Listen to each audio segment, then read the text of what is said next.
सभी एक एक करके माला अर्पण करते जाए और अपने अपनी सीटों पर आकर बैठ जाए आराम से।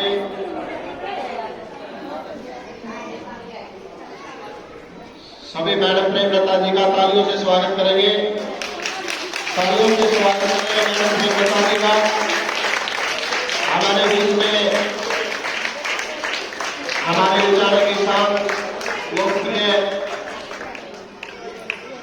पूर्व में विधायक रही मैडम प्रेमलता जी का हमारे बीच में आने पर हम हार्दिक स्वागत करते हैं।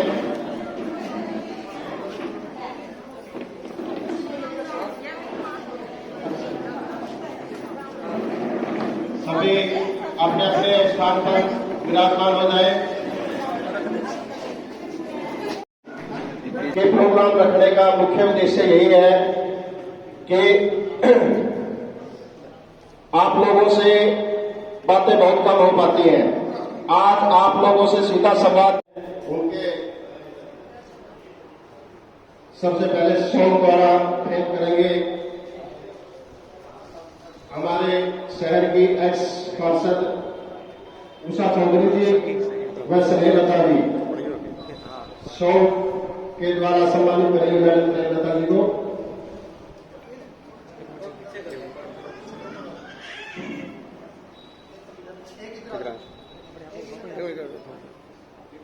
तालियों से स्वागत किया जाए।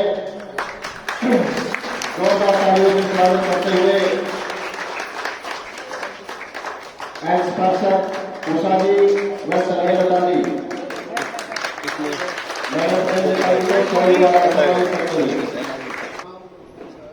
कुर्सी लिया कुर्सी पाछे तो कोई बैठ जाए इन्हें दिख जाए बदला। जोरदार तालियों से स्वागत।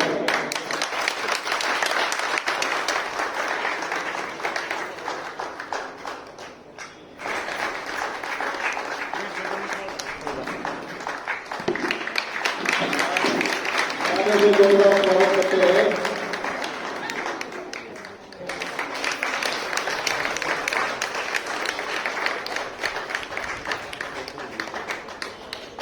और चित्र देकर मैडम प्रेमलता जी को सम्मानित करें। श्रीमती बाला देवी व श्रीमती प्रवीण जी।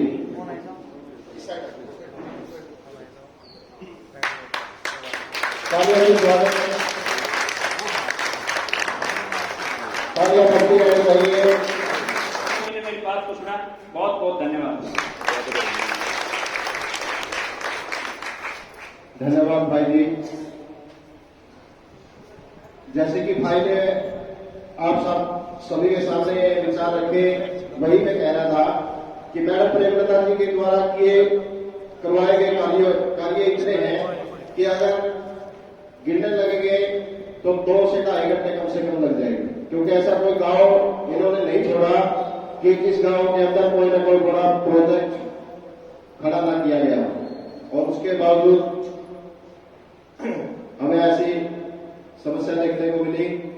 तो मैं आशा करता हूं कि आप सभी पूरे जोर शोर से प्रचार करेंगे और आगे 2024 में ऐसी गलती नहीं होगी।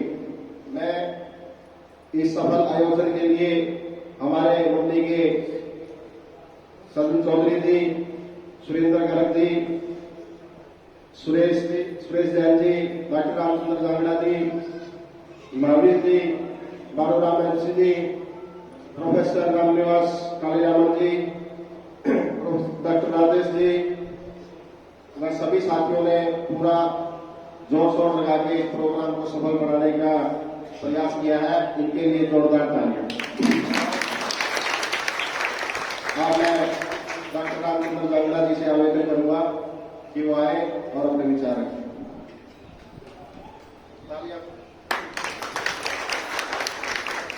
बहुत ही सम्मानित आज हमारे बीच में छठी मिलन सम्मेलन के अंदर पहुंची हमारी पूर्व विधायक मैडम प्रेमलता जी और सभी मातृशक्ति और सभी कार्यकर्ता साथियों, सबसे पहले तो आज का अभिनंदन करता हूं, स्वागत करता हूं प्रोग्राम में पहुंचने के लिए। सभी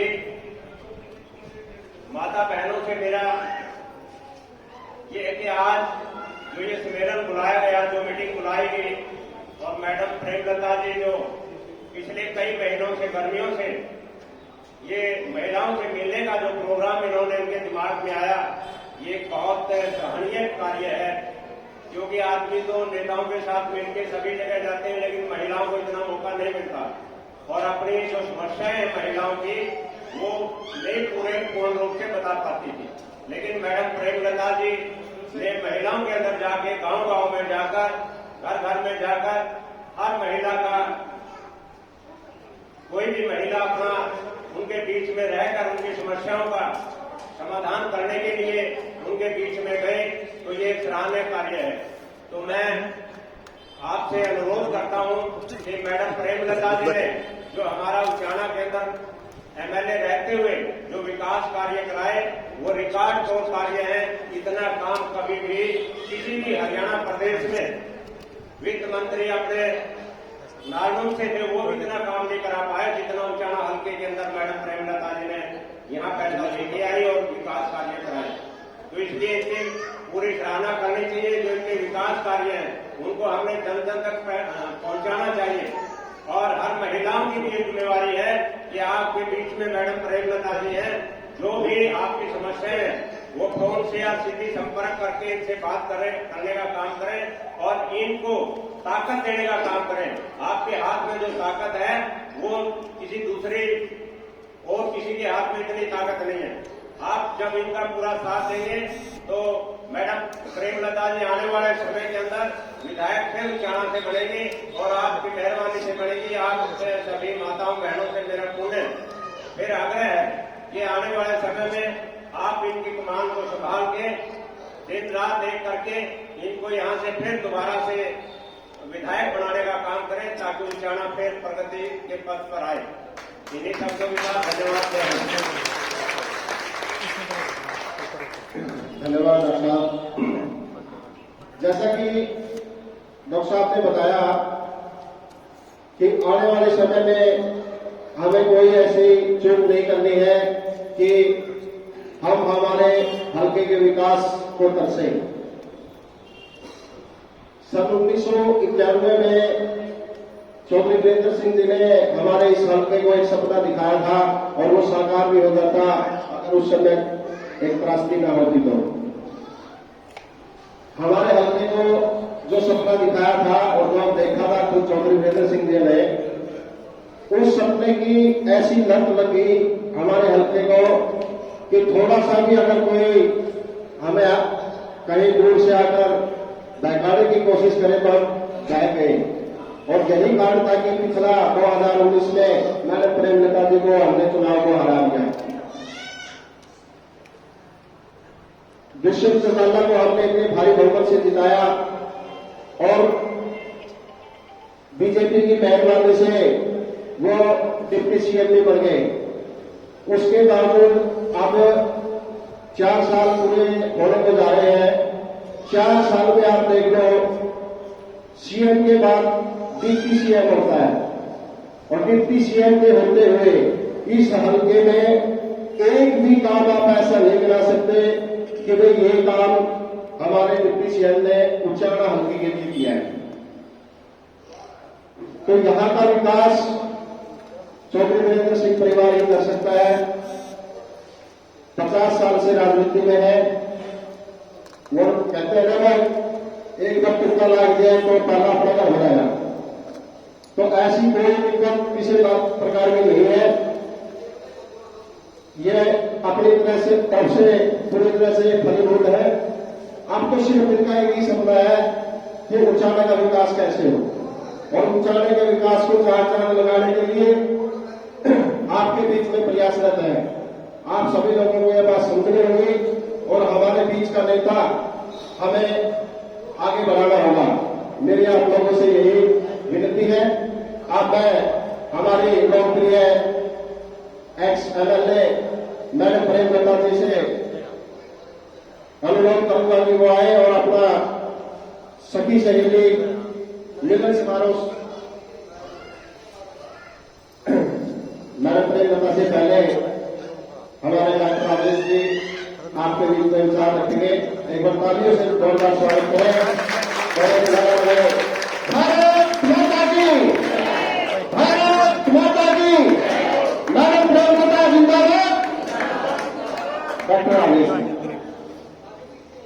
आप बहुत ज्यादा समय से बैठे हैं और इसलिए मैं ज्यादा टाइम नहीं लूंगा। आज हमारे उचाना में हमारे बीच में हमारी बहुत ही आदरणीय मैडम प्रेमलता जी पहुंची है, उनके साथ हमारी पूरी टीम यहाँ पे पहुंची है और बहुत बड़ी संख्या में हम कह सकते हैं, क्योंकि उचाना में महिलाओं को इकट्ठा करना भी एक अगर देखा जाए तो एक प्रकार का मेहनत का कार्य है, क्योंकि कानूनी वाइज हम लोगों को इकट्ठा करनी पड़ी। तो आप भी बहुत बड़ी संख्या में आई हैं, तो मैं तो ये चाहूंगा कि एक बार आप अपने लिए 2005 और मैं सिर्फ बहुत ही बातें आप लोगों के सामने रखना चाहूंगा, क्योंकि हमारी जो ये टीम है, हम तो मैडम प्रेमलता जी को चाहते थे कि मैडम प्रेमलता जी आपसे बात करें, लेकिन मैडम जी ने कहा तो मैं 2 बातें रखना चाहूंगा। आपका जो ये प्रोग्राम है, हमारा ये 64वां गाँव है, हम 64 गाँव जाते हैं। आज ये 64 में पहुंचे हम लोग। इस प्रोग्राम का नाम है सखी सहेली, इसको समझ लो बस। मैडम प्रेमलता जी की ये सोच है कि पुरुषों तक आदमियों तक तो हर कोई चला जाता है, लेकिन महिलाओं तक कोई नहीं जाता। इसलिए मैडम प्रेमलता जी ने कार्यक्रम चलाया है जिसका नाम है सखी सहेली। इस कार्यक्रम का मकसद सिंपल है, मैडम प्रेमलता जी आपको सखी बनाने आई है और आप मैडम प्रेमलता जी आपकी सखी बनने आई है। ये है प्रोग्राम, बस आप इनकी सखी बनिए, इनको अपनी सहेली बनाइए। ये पहली बार 2014 से 19 के बीच में काम होगी। पुरुषों को तो पता होता, आदमी को पता होता, महिलाओं को नहीं पता। मैं लिख के दे सकता हूँ कि आप लोगों को नहीं पता मैडम प्रेमलता ने क्या क्या काम करवा दिए। आपको तो ये भी नहीं पता कि मैडम प्रेमलता जी जींद डिस्ट्रिक्ट की पहली महिला विधायक है। आप में से है, पहचानने की जरूरत है आपको कि आप में से एक पहली महिला होते हुए पहली विधायक पूरे जींद जिले की। कितने गर्व की बात है। और इस कार्यक्रम का ये भी मकसद है कि महिलाओं को, खासकर महिला को जरूर पहचानना चाहिए, क्योंकि जो तकलीफ, जो बातें मैडम आपकी समझ सकती है वो नहीं समझ सकता। और उचाना के विकास में चौधरी वीरेंद्र सिंह और मैडम प्रेमलता के परिवार के सिवा उचाना का विकास ना कभी किसी ने किया, ना कभी हो सकता। इसलिए मैं उचाना के विकास की बात नहीं करूंगा। आपने मेरी बात को भी सुना और अंत में यही कहना चाहूंगा कि आप बड़ी संख्या में जो आई हैं, मैडम प्रेमलता जी की सहेली बनिए, मैडम प्रेमलता जी को अपनी सखी बनाइए। आपका बहुत बहुत धन्यवाद।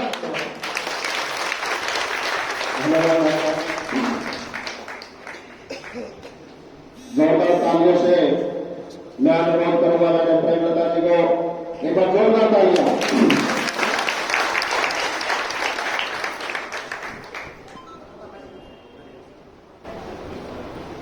मैडम प्रेमलता जी हमारे बीच में आई है, जोरदार तालियों से स्वागत करते हुए भारत माता की, भारत माता की, मैडम प्रेमलता जिंदाबाद, मैडम प्रेमलता जिंदाबाद।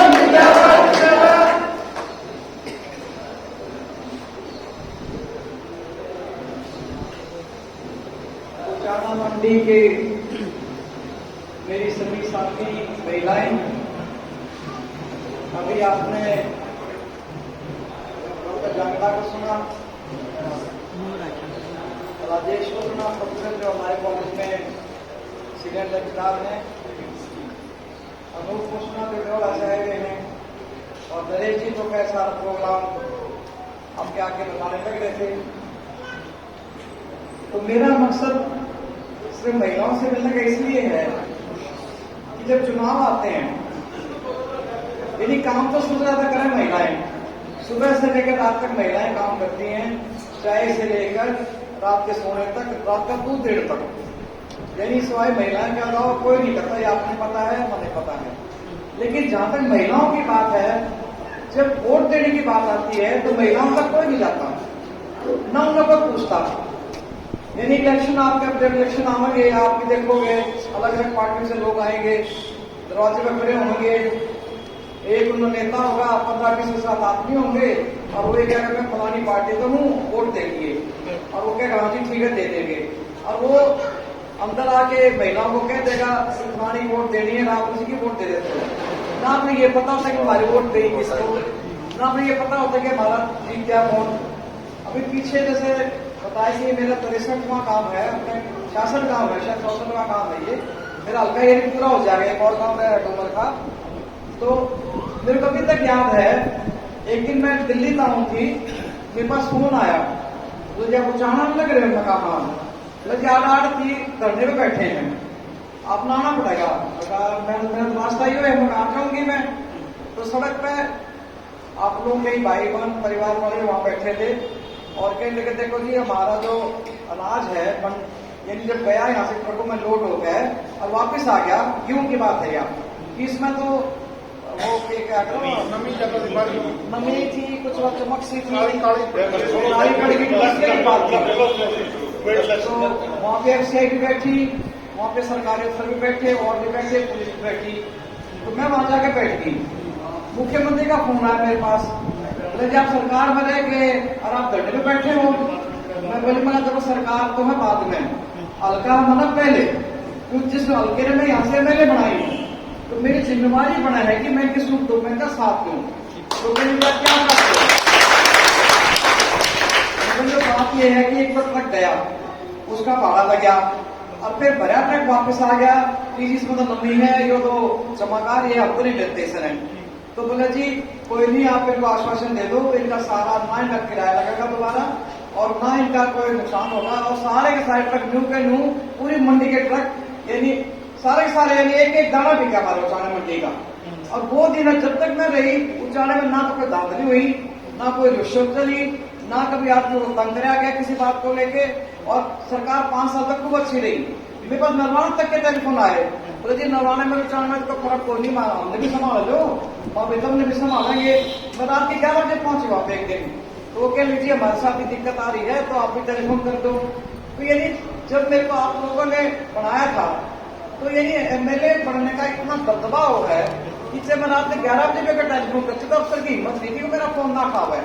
उन्होंने तुरंत मेरा फोन उठाया, बोले जी बताओ क्या बात है। मतलब देखो उचाना नरवाना मेरे लिए अलग अलग नहीं है, क्योंकि उचाना के बहुत से लोग नरवाना में भी काम करे हैं और नरवाना के कई हमारे उचाने में भी करे हैं। तो बस वहाँ ये परेशान नहीं है, बोले कोई बात नहीं, हम अभी आदमी भेज देते हैं। तो वहां का काम भी बने हमारा। और बोले लड़की आपने उचाना तो ले रखा, आपने भी गोद ले लो।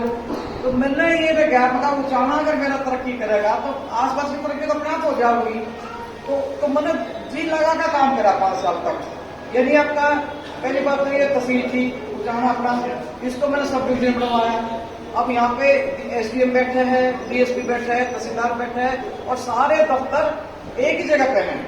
ये बिल्डिंग तो सामने बनवाई थी लेकिन इसको SDM का दफ्तर मेरे टाइम में बना। उसके बाद उसके बराबर में जो अस्पताल है इसकी नींव तो 10 साल पहले रखी गई थी लेकिन एक ईंट तक नहीं लगी थी। इसके लिए मैंने 12 करोड़ मंजूर कराए और मैंने जो सामने यहाँ पे भूमि पूजन कराया, अस्पताल बना। अब मेरे को नहीं पता अस्पताल की में डॉक्टर कितने बैठे हैं, कितने मरीज आवा हैं, तो अगर मैं होती तो मैं इसकी भी पैरवी करती। अभी डॉक्टर है कि नहीं है और इलाज हो रहा है कि नहीं हो रहा है। तो यह नहीं मेरा काम था उसको बढ़वाना, तो मैंने वो बढ़वा भी दिया। इसी तरह जो भोजपुर का मेडिकल कॉलेज है वो भी हमने बनवाया, क्योंकि मैं जब 5 साल घूमी लोगों में, कहीं सुख में कहीं दुख में, कहीं पता लगता भाई 26 साल का लड़का था गुजर गया, कोई कहता जी मेरा 18 साल का गुजर गया, कोई बुजुर्ग गुजर गया तो चलो कोई बात नहीं, जवान बच्चा घर से मौत हो जाए तो बहुत दुखाव है। तो मैं नड्डा साहब उस टाइम स्वास्थ्य मंत्री थे, मैंने उनको ये कहा जी सारे हरियाणा में मेडिकल कॉलेज हैं, रोहतक में मेडिकल कॉलेज, हिसार में मेडिकल कॉलेज, करनाल में मेडिकल कॉलेज, कानपुर में मेडिकल कॉलेज, हमारा जींद में कोई मेडिकल कॉलेज नहीं है। मगर इंसान तो हम भी हैं। हमारा अगर आदमी बीमार हो जाए पहले तो वही साल भाग जाएगा, पीसीआर होगा जिंदल में जाओगा, सर्वोदय में जाओगा, अगर आगे जाओगा गुरुआ में चला जाएगा, वहां से पार नहीं पड़ी तो फिर चंडीगढ़ जाना पड़ गया, वहां नहीं पड़ा तो दिल्ली जाना पड़ जाए, कोई वेदांता में जाओगे गुड़गांव में, और 2 महीने धक्के खा कर के पता बचे ना बचे। तो बता हमारा मेडिकल कॉलेज पढ़ना बहुत जरूरी है। मैं उनको 2-3 बार मिली, उन्होंने जो सब मीटिंग करी, मुख्यमंत्री को बुलाया और हमारा मेडिकल कॉलेज मेरे MLA रहते हुए कैप्टन मंजू ने 250 करोड़ रुपए मंजूर करे और उसका नक्शा बना और आज हमारा मेडिकल कॉलेज है भोजपुर का बनने तैयार हो गया। हमारे जो बच्चे हैं जो जहाँ मंडी के हों, आसपास के गाँव के हों, हमारा तो कोई डॉक्टर भी नहीं बनता। अब कोई डॉक्टर बनेगा, कोई नर्स का कोर्स करेगा, कोई पैरामेडिकल करेगा, यानी तरह तरह के कोर्सेज आएंगे और बड़े बड़े डॉक्टर आएंगे। तो हमारे भी जो घर में कोई बीमार हो जाएगा तो उसमें यूं धरने के खाने पड़ेंगे कि आजकल तो टैक्स लेकर आए कि 5-10 हजार रुपये तो मामूली खाने लग जावा है और सारा परिवार दुखी हो अलग।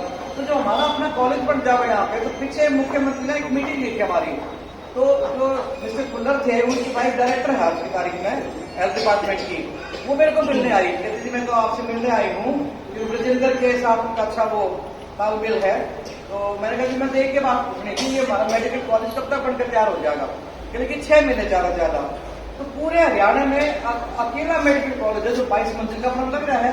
आपने भी देखा होगा जब बाईपास से आप जाओ बस स्टैंड के पीछे दिख रही हो 22 मंजिल का बनने लग रहा है, 6 महीने में ये बनकर तैयार हो जाएगा। तो हमारे बच्चे भी डॉक्टर बनेंगे, हमारे बच्चे भी शिक्षा अच्छी ग्रहण करेंगे। तो मैंने सर यूं नहीं सोचा कि उचाला, मैंने सोचा भी पूरा जीव जिलाया आ गया। हम तो पिछड़े हुए लोग हैं, हमारे यहाँ पे ना पढ़ाई की ज्यादा सुविधा है, ना हमारे यहाँ अच्छे कॉलेज हैं, ना कोई मेडिकल कॉलेज है। और जब तक तरक्की की निशानियों में ये जब कोई फैक्ट्री लगा है, अब जैसे बाईपास बन गया हमारा, ये जो 152D बना है, इसमें हमारी जमीनें जिनका मोल 8 लाख रुपए एकड़ में लागत था, उनमें 40 लाख एकड़ का मुआवजा मिला है। तो इस तरह से जिनके घर में पैसे उनका वो पैसा भी, उन्होंने 2 एकड़ की जगह 4 एकड़ खरीदी जमीन।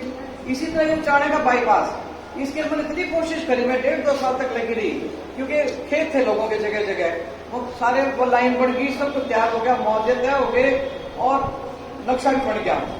लेकिन जब चुनाव आया तो मेरे दिन में था हमारे बाईपास बन जाएगा तो अपने मंडियाला की जमीन भी महंगी हो जाएगी, दुकान बनेगी, प्लॉट बिकेंगे और यहाँ का भी आदमी पैसे वाला हो जाएगा। अब तो पैसे वाला तभी भी है, लेकिन और ज्यादा तरक्की हो जाओगी। उसके बाद मैं चुनाव हार गई। जब मैं चुनाव हार गई तो महकमा मिल गया दुष्यंत को। अब दुष्यंत ने लागण थी नहीं एक ईट भी वहां पे, तो उसको ये है कि अगर यहाँ बाईपास बनना शुरू हो गया तो ये तो प्रेमलता का नाम हो जाएगा। तो वो अभी तक भी नहीं बना। अगर ये बन गया होता ना तो आप लोगों को पता लग जाता कि भाई तरक्की क्या चीज हो गई। तो ये इस तरह जो चीजें हैं ये अब आप लोग मैं इसलिए बताना चाहूंगा क्योंकि उसका आप लोगों को इन बातों का ना भी पता हो। इसी तरह मैंने साइलोज की बड़ी कोशिश करी थी। साइलोज का क्या है, गांव में मंडिया ने बड़ी खिलाफत की उस टाइम, अब ना जी साइलोज नहीं चाहिए, हमने ये पल्लेदार भी आ गए, चिट्ठी लिख के लाए, अब मैं तो पल्लेदारी खत्म हो जाएगी, बात कहाँ हो जाएगा। इसका सबसे बड़ा फायदा ये होता अगर ये साइलोज बन चुके होते, मैं तो रामविलास पासवान को मिली थी इसको लेके, मुझे हमारे मंडी बहुत बड़ी है, अनाज बहुत बड़ा हुआ है और रेल के रेल जाओ हमारे अनाज की भर है। अगर यहाँ साइलोज बन जाओगे तो आड़त देने भी फायदा होगा, खेती करने वाले का भी फायदा होगा और जो उस अनाज में खाओगे उसको भी फायदा होगा।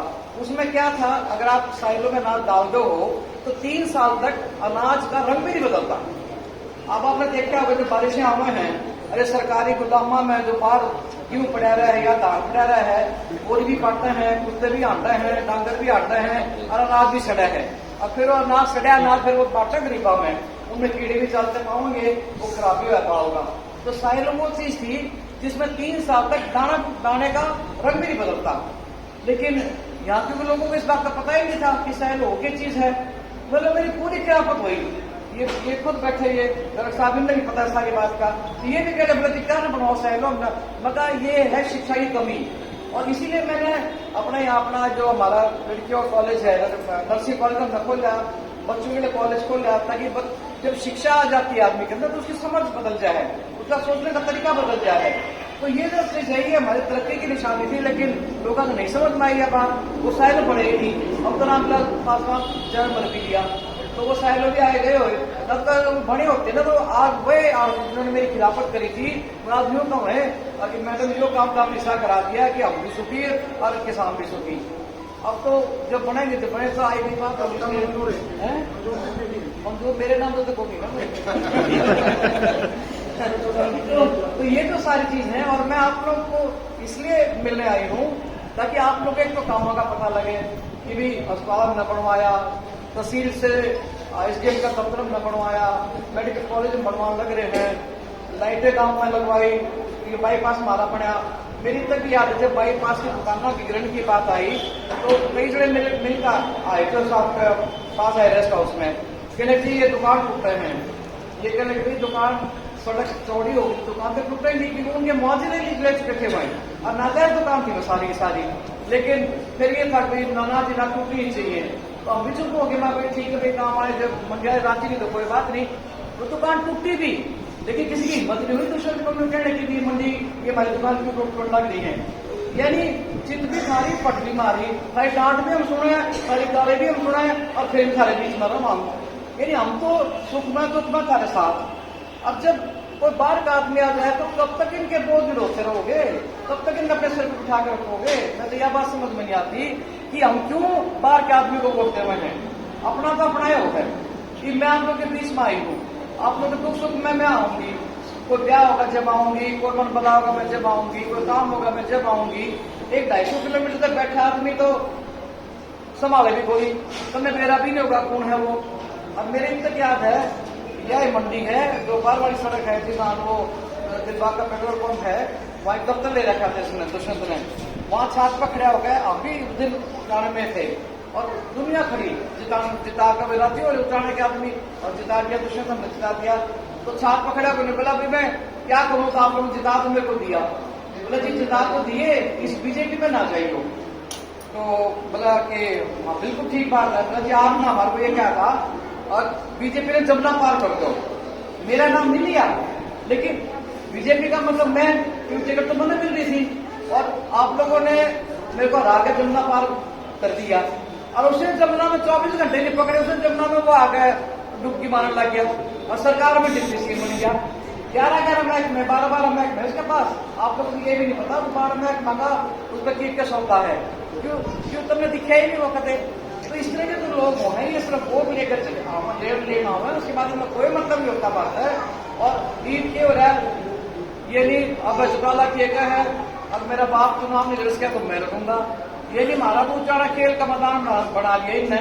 अभी तुम्हें अलग कुश्ती बोलोगे, चुनाव को है तो नहीं मारे, तो हमने समझना पड़ेगा, सोचना पड़ेगा कि हम क्यों इन लोगों को अपने आनते हैं।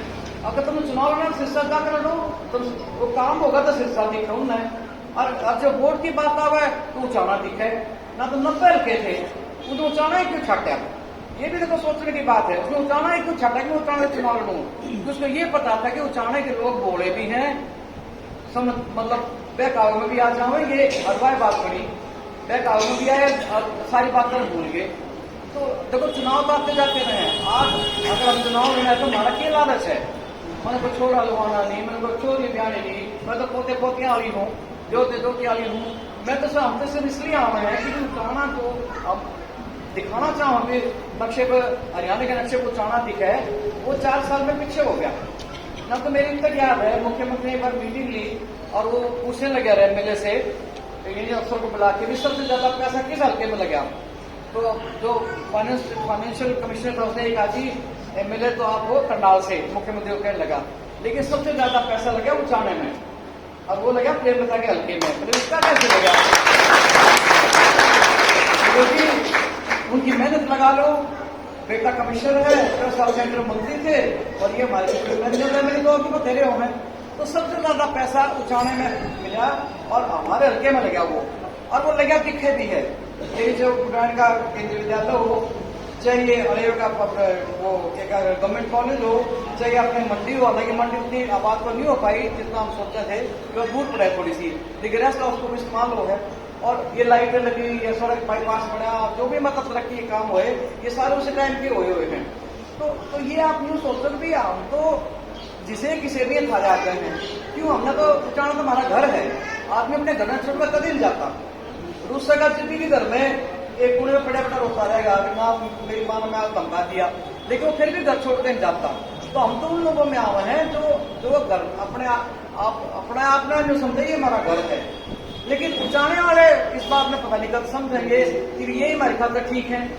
अब मेरा बेटा है ब्रजेंद्र सिंह, आज आपके बीच में मेंबर पार्लियामेंट है, वो सरकारी अफसर था, वो ये नहीं आ रहा। पूरे हिंदुस्तान में जब IAS के पेपर हुए थे तो उसका 9वां रैंक आया था, 9वां रैंक पूरे हिंदुस्तान में, और उसकी 12 साल की नौकरी रह रही थी।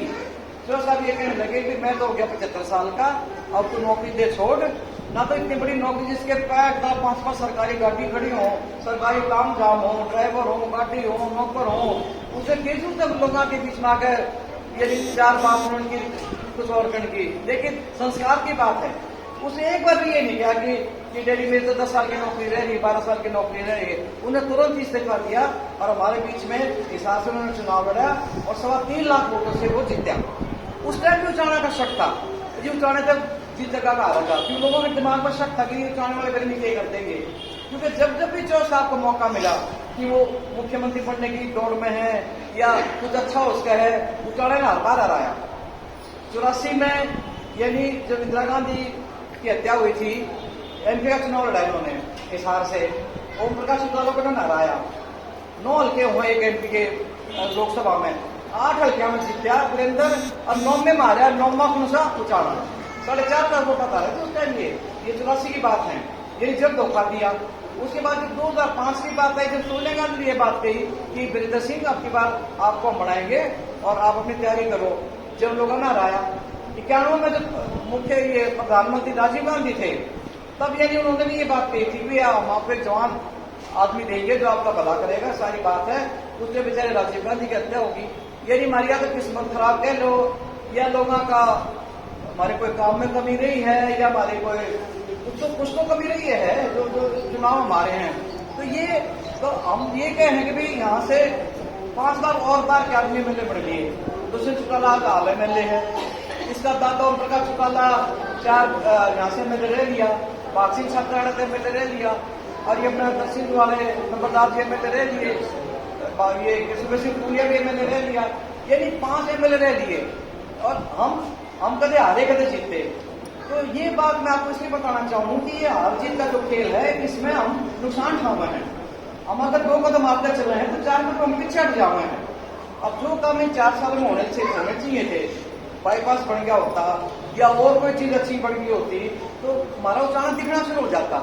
लोगों ने दिखे कि हम उचाना की कोई चीज है, लेकिन हम फिर वही में पहुंच जाए हैं।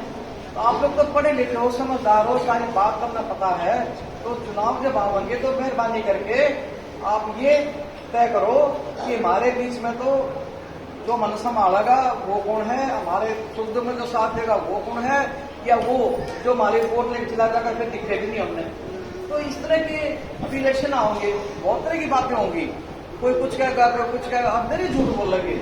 कोई तो विषय की बात करेगा, कोई वोटर की बात करेगा, कोई या पेंशन की बात करेगा, कोई किसी चीज की बात करेगा। ये तरह तरह के लुभावने ये प्रचार करेंगे। तो आपने ये देखना है कि भाई ये सिर्फ झूठ बोलना है, इनकी बकाई में ना आई। मैं तो बस एक बात कहना चाहूँ, अगर बकाई मांगे तो गरीब रह गए, 5 साल ये निकल गए, अगले 5 साल भी निकल जाओगे।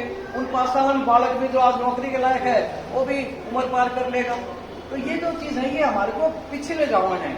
इसलिए आप लोगों ने ये तय करना चाहिए कि भाई हमारे लिए कौन तो ठीक है, कौन हमारे सुख दुख में हमारा साथ देगा और कौन हमारा अपना है।